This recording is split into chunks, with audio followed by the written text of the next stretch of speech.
யார் யாரை நம்பி இருந்தோமோ அவங்க எல்லாம் நம்ம கைவிட்டுட்டாங்க. பணம் இல்லாதவன் வாழ்க்கை இன்பத்தின் ஒரு அணுவை கூட அனுபவிக்க முடியாது.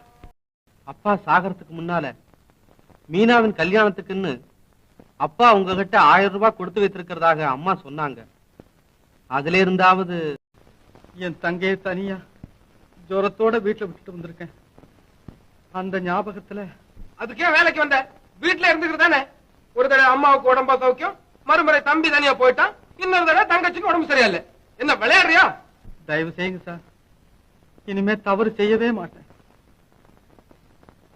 இந்த வேலை கூட போயிட்டா என் தங்கையை எப்படி காப்பாற்றுவேன்?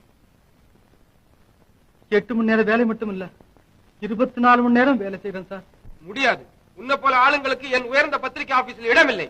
இடமில்லை? மாடாய் உழைத்தவனுக்கு இடமில்லை, நாயை போல் நன்றி காட்டியவனுக்கு இடமில்லை.